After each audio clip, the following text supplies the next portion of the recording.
Hello everyone, my name is Sivkanshna. I am from Bharati College, VIT.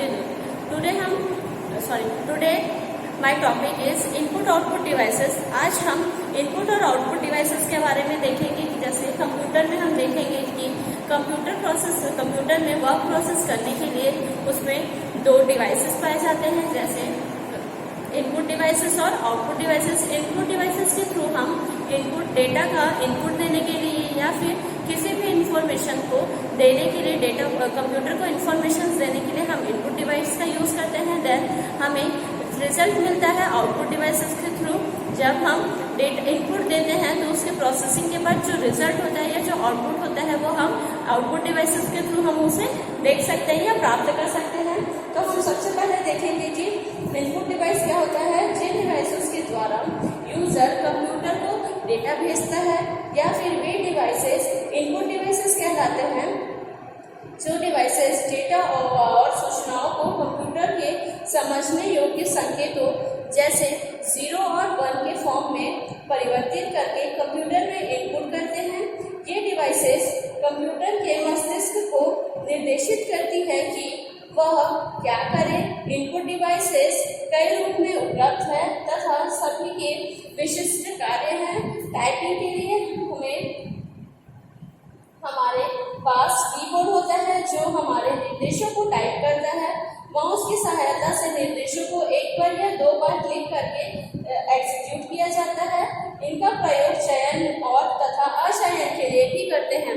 हम देखेंगे कि computer में हम इनपुट देने के लिए या फिर किसी भी इंस्ट्रक्शंस को हम उसे टाइप करने के लिए क्या करते हैं, इनपुट डिवाइसेस का यूज करते हैं। और उसका रिजल्ट देखने के लिए जब वो सीपीयू में प्रोसेस होने के बाद वो जो रिजल्ट या आउटपुट देता है उसे देखने के लिए हम आउटपुट डिवाइस का यूज करते हैं। तो कंप्यूटर में इनपुट और आउटपुट डिवाइसेस का बहुत ही यूजफुल होता है। इसके बिना हम कंप्यूटर यूज नहीं कर पाएंगे, वर्क नहीं कर पाएंगे कंप्यूटर में। तो कंप्यूटर में हम सबसे पहले देखेंगे इनपुट डिवाइसेस। इनपुट डिवाइसेस कौन कौन से होते हैं। हमारे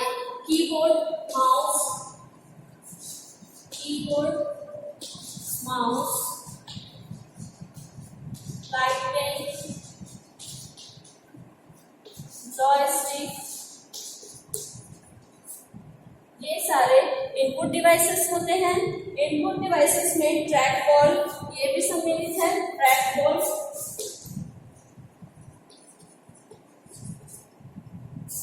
देन आउटपुट डिवाइसेस कंप्यूटर की एक महत्वपूर्ण डिवाइस है। इसके प्रक्रिया के पश्चात प्रोसेस के बाद कंप्यूटर अपने रिजल्ट्स को आउटपुट डिवाइसेस की सहायता से प्रस्तुत करते हैं। आउटपुट प्रायः डिस्प्ले डिवाइसेस या प्रिंटर के द्वारा प्रस्तुत किए जाते हैं। यह सूचना किसी भी भाग तथा सूचना के किसी भी प्रकार जैसे साउंड, डेटा, मेमोरी, इमेजेस इत्यादि को प्रस्तुत कर सकते हैं। हम देखेंगे कि नॉर्मली जो हमारे आउटपुट मिलता है या जो रिजल्ट मिलता है वो क्या होता है, या तो स्क्रीन पे डिस्प्ले किया जाता है या फिर प्रिंटर के थ्रू हमें प्रिंट आउट के फॉर्म में मिलता है। तो आउटपुट डिवाइसेस में हम देख सकते हैं कि जनरली मॉनिटर और प्रिंटर यूज किए जाते हैं। और मॉनिटर से हम डेटा को देख सकते हैं और प्रिंटर के थ्रू हम उसका रिजल्ट हार्ड कॉपी में ले सकते हैं या फिर उसके थ्रू भी हमें आउटपुट मिलता है। तो अभी हम देखेंगे कि इनपुट डिवाइसेस कौन कौन से हैं और उससे डील करेंगे। तो सबसे पहले हम देखते हैं इनपुट डिवाइसेस में क्या है। कीबोर्ड क्या होता है, एक आयताकार बोर्ड होता है जिसमें बहुत से कीज होते हैं जिसका उपयोग करके हम कंप्यूटर को इनपुट प्रोवाइड करते हैं। तो कीबोर्ड के साथ प्रयोग किए जाने वाले सर्वप्रथम कीबोर्ड क्या है, कंप्यूटर के साथ यूज किए जाने वाले सबसे पहले पेरिफेरल डिवाइस में से एक है। और आज भी हम कीबोर्ड को इनपुट डिवाइस के रूप में यूज करते हैं। प्राइमरी डिवाइस कहा जाता है इनपुट डिवाइस में से, जो डेटा को प्रविष्ट करने में इनपुट करने के लिए प्रयोग किया जाता है या आंशिक रूप से टाइपराइटर जैसे होता है। कीबोर्ड को टेक्स्ट तथा कैरेक्टर इनपुट के लिए डिजाइन किया गया है। साथ ही यह कंप्यूटर के क्रियाकलापों को नियंत्रित करने के लिए भी है। भौतिक रूप से कंप्यूटर का कीबोर्ड आयताकार या लगभग आयताकार बटनों की एक व्यवस्था होती है। कीबोर्ड में सामान्यतः कीज अंकित होती है। अधिकतर लिखित चिन्ह भेजता है। एक मानव कीबोर्ड में लगभग 108 या 105 होती है तथा प्रत्येक की एक विशेष संकेत संरचना करती है। जैसे हम देखेंगे कि कीबोर्ड में बहुत से कीज होते हैं और सारे कीज अपने अलग अलग वर्क करते हैं, मतलब सारे कीज जो होते हैं, एक कीज किसी एक स्पेसिफिक वर्क के लिए यूज किया जाता है। तो सारे कीज में क्या होता है, सभी कीज को क्या लगभग 6 भागों में बांटा गया है। फर्स्ट देखेंगे हम अल्फान्यूमेरिक कीज, जिसमें क्या होता है, ये सारे कीज कीबोर्ड के केंद्र पर स्थित होती है। और अल्फान्यूमेरिक कीज में कैरेक्टर्स जैसे A to Z कैप्स में और स्मॉल हम दोनों में लिख सकते हैं। और नंबर कीज या न्यूमेरिक कीज जैसे 0 से 9 तक, और इन सभी के साथ विशेष सिंबल्स या स्पेशल सिंबल्स जैसे हैश, डॉलर, एस्टेरिस्क, कोलन, ये सारे सिंबल्स भी होते हैं जिसका यूज किया जाता है।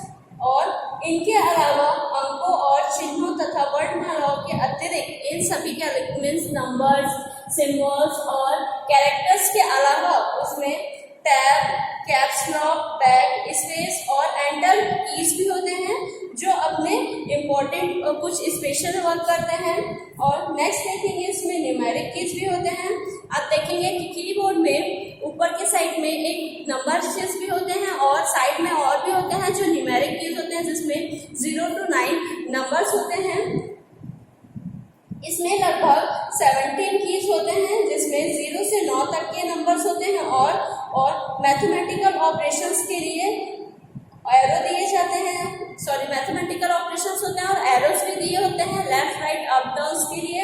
और कुछ विशेष कीज भी होते हैं जैसे home, page up, page down and instructions और एंटर और डेल, इस टाइप से कीज भी होते हैं। और स्पेशल नंबर लॉक की को ऑन और ऑफ करने के लिए एक और की होती है।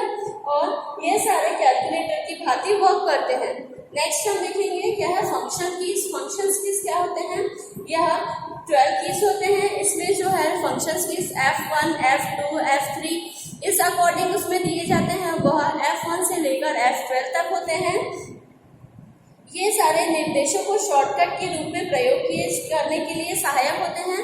हम इन सारे नंबर्स का या इन सब फंक्शन कीज का यूज हम शॉर्टकट इंस्ट्रक्शंस देने के लिए ज़्यादा यूज करते हैं। इन कीज के कार्य सॉफ्टवेयर के अनुसार बदलते रहते हैं।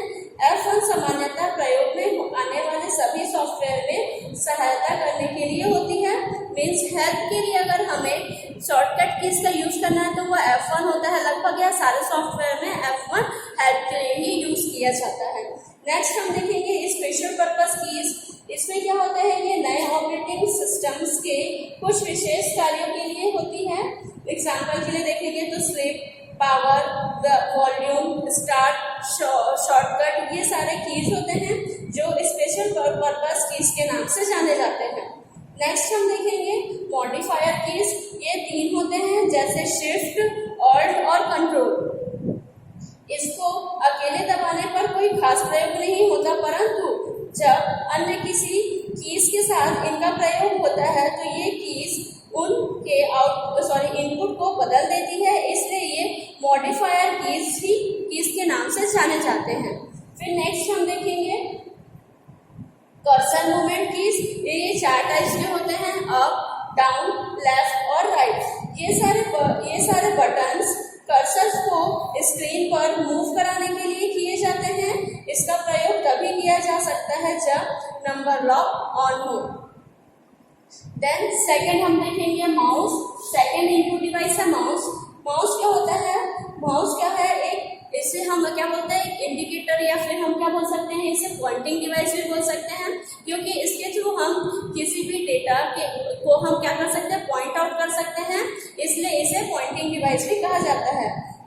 1980 के दशक में कंप्यूटर के साथ संभवतः निवेश युक्ति मीन्स इनपुट यूनिट के रूप में केवल कीबोर्ड का प्रयोग किया जाता था, लेकिन आजकल कुछ वर्षों से, विशेषकर जब से ग्राफिकल यूजर इंटरफेस युक्त कंप्यूटर बना है, तब से माउस का यूज बहुत ही ज़्यादा होने लगा है। कंप्यूटर के साथ पॉइंटिंग डिवाइस के रूप में माउस का प्रयोग किया जाता है। इसका नाम शायद लोगों ने कंप्यूटर के विभिन्न भाग जैसे मॉनिटर तथा सीपीयू के कैबिनेट को देखते हुए उनके आकार के आधार पर रखा था। उसी तरह से माउस के आकार को देखते हुए उसका नाम दिया गया है। माउस अपने सतह के सापेक्ष में द्विविमीय गति से पहचान करते हुए पॉइंटिंग डिवाइस के रूप में कार्य करता है। फिजिकली रूप से देखें तो माउस एक डिब्बे के रूप में होता है जो यूजर के द्वारा किसी एक हाथ से पकड़कर दबाया जाता है तथा जिसमें 2 या 2 से अधिक बटन होते हैं।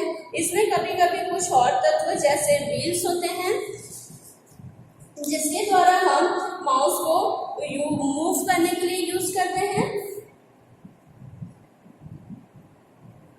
इसमें अतिरिक्त बटन या फीचर्स अन्य नियंत्रण अथवा विमीय इनपुट से जोड़ सकते हैं। माउस किसी विशिष्ट आइकन मेन्यू या किसी विशेष लोकेशन को स्क्रीन पर इंडिकेट करने के लिए भी यूज कर सकते हैं। केवल इंडिकेट करना ही यूजर के लिए इसे उपयोगी नहीं बनाता बल्कि 4 मुख्य कार्यों के कारण भी होता है जिन्हें हम कीबोर्ड की सहायता से इतनी सरलता से नहीं कर सकते जितने की हम माउस के द्वारा कर सकते हैं। जैसे क्लिक करना, डबल क्लिक करना, फिर राइट क्लिक करना, ड्रैगिंग, स्क्रॉलिंग, ये सारे क्या होते हैं माउस के फीचर्स है। जिसमें देखेंगे कि क्लिकिंग क्या होता है। क्लिकिंग या सिंगल क्लिक माउस के बाएं बटन को दबाने का निर्देश देता है। जब हम किसी ऑब्जेक्ट को इंडिकेट करते हैं तथा उसे क्लिक करते हैं तो वह ऑब्जेक्ट का क्या करता है, उसका चयन करता है। नेक्स्ट है डबल क्लिकिंग। इसका अर्थ होता है माउस के बाएं बटन को 2 बार क्लिक करना लगातार। डबल क्लिक का कार्य मुख्य रूप से ऑब्जेक्ट या आइकन फॉर्म में प्रोसेस करने के लिए होता है। यदि आप मेन्यू को इंडिकेट करते हैं और 2 बार क्लिक करते हैं तो उसकी आवश्यकता नहीं होती। नेक्स्ट है राइट क्लिकिंग। दाएं क्लिकिंग का अर्थ माउस के दाएं बटन को दबाना है। इसका प्रयोग पॉपअप मेन्यू अथवा शॉर्टकट मेन्यू को क्रियान्वित करने के लिए होता है। एग्जाम्पल के लिए जब हम ऑब्जेक्ट को इंडिकेट करते हैं तो दाएं बटन क्लिक करते हैं तो कुछ महत्वपूर्ण कमांड जैसे कॉपी, कट, पेस्ट, रीनेम का यूज होता है। इसका यूज हम कॉपी करने के लिए, मूव करने के लिए या नाम बदलने के लिए कर सकते हैं। इसे इच्छानुसार हम माउस के गुणों का कस्टमाइज कर उसके बाएं तथा दाएं बटन के कार्यों को बदल भी सकते हैं। ड्रैगिंग का अर्थ एक ऑब्जेक्ट को एक स्थान से दूसरे स्थान पर खींच के ले जाना होता है। इसका प्रयोग विशेषकर तब होता है जब हम विंडोज एक्सप्लोरर का प्रयोग कर रहे हैं। हालांकि प्रयोग आप विंडोज एक्सप्लोरर पर कॉपी करने तथा मूव करने जैसे कार्यों में शॉर्टकट के रूप में कर सकते हैं। आप इसका प्रयोग किसी ऑफिस एप्लीकेशन जैसे वर्ड और एक्सेल में ब्लॉक अर्थात विषय वस्तु के चयनित क्षेत्र में कॉपी तथा मूव कराने में कर सकते हैं। इसका प्रयोग करने के लिए आप ऑब्जेक्ट को इंडिकेट करते तथा बाएं बटन पर क्लिक करते हैं। फिर बटन को पकड़ते हुए हम उसे उसके अनुसार उसके निश्चित स्थान पर ले जाकर उसे छोड़ देते हैं जिसके थ्रू वह ड्रैगिंग होती है और वही ड्रॉपिंग होती है। इसलिए इस विधि को ड्रैग तथा ड्रॉप विधि कहा जाता है। जब हमें किसी डेटा को एक स्थान से दूसरे स्थान पर ले जाना होता है तो हम क्या करते हैं कि उस पर माउस की बटन क्लिक करके या उसे इंडिकेट करते हुए हम क्या कर सकते हैं, उसे दबाकर एक स्थान से दूसरे स्थान पर ले जाकर हम उसे छोड़ देते हैं तो वो क्या होता है, ड्रैग एंड ड्रॉप होता है। इसलिए इसे हम ड्रैग एंड ड्रॉप प्रोसेस भी बोलते हैं। नेक्स्ट हम देखेंगे कि ट्रैकबॉल। नेक्स्ट हम इनपुट डिवाइस देख रहे हैं ट्रैकबॉल। ट्रैकबॉल क्या होता है, एक पॉइंटिंग इनपुट डिवाइस है जो माउस की तरह ही वर्क करते हैं, लेकिन इसमें उभरी हुई एक गेंद होती है जिसमें कुछ बटन होते हैं। सामान्यतः पकड़ते समय गेंद पर आपका अंगूठा होता है तथा आपकी उंगलियां इसके बटन पर होती है। स्क्रीन पर पॉइंटर को घुमाने के लिए अंगूठे से उस गेंद को घुमाते हैं। ट्रैकबॉल को माउस की तरह घुमाने की आवश्यकता नहीं होती, इसलिए यह अपेक्षाकृत कम जगह घेरता है और इसकी लोकप्रियता विशेषकर लैपटॉप और कंप्यूटर के कारण हुई, क्योंकि लैपटॉप में कहीं भी आवश्यकता अनुसार प्रयोग में लाया जा सकता है। ट्रैक बॉल कई मॉडल में उपलब्ध होता है या बड़ी तथा छोटी दोनों प्रकार की गेंद के साथ उपलब्ध है। नेक्स्ट होता है हमारा जॉयस्टिक। जॉयस्टिक यह डिवाइस वीडियो गेम खेलने के काम में आने वाली इनपुट युक्ति होती है या इनपुट डिवाइस होती है। जॉयस्टिक के माध्यम से स्क्रीन पर उपस्थित टर्टल या आकृति को इसके हैंडल से पकड़कर चलाया जा सकता है। इसका प्रयोग बच्चों द्वारा प्रायः कंप्यूटर पर खेल खेलने के लिए किया जाता है, क्योंकि यह बच्चों को कंप्यूटर सिखाने का आसान तरीका है। वैसे तो कंप्यूटर के सारे खेल कीबोर्ड द्वारा खेले जा सकते हैं, परंतु कुछ खेल जो तेज गति से खेले जाते हैं उन खेलों से बच्चे अपने आप को सुविधाजनक महसूस नहीं करते, इसलिए वह जॉयस्टिक का उपयोग करते हैं। फिर हम बचा एक लाइट पेन। लाइट पेन का यूज कैसे होता है? ये नॉर्मल पेन जैसे होता है, लेकिन इसमें एक लेजर लाइट होता है जिसके थ्रू हम स्क्रीन पर किसी चीज को इंडिकेट करके कर सकते हैं। इसको हम पॉइंटिंग डिवाइस भी बोल सकते हैं, क्योंकि इसके ये थोड़ा बहुत माउस जैसे वर्क करता है, लेकिन यह प्रॉपर ज़्यादा हम उसमें और भी फीचर्स नहीं देख सकते। उसमें नॉर्मली इंडिकेट कर सकते हैं और उसे किसी भी वस्तु को पॉइंट आउट कर सकते हैं, तो इसलिए इसका उपयोग ज़्यादातर प्रेजेंटेशन में या प्रोजेक्टर के द्वारा जब हम कोई स्क्रीन पर इंफॉर्मेशन या कोई टॉपिक पे डिस्कशन करते हैं, तो अगर हमें किसी भी चीज़ पर इंडिकेट करना होता है या किसी भी चीज़ को पॉइंट आउट करना होता है, तब हम लेजर पेन का उपयोग अधिकतर करते हैं। देन उसके बाद नेक्स्ट वीडियो में हम देखेंगे कि आउटपुट डिवाइसेस कौन कौन सी है और उनके बारे में डील करेंगे।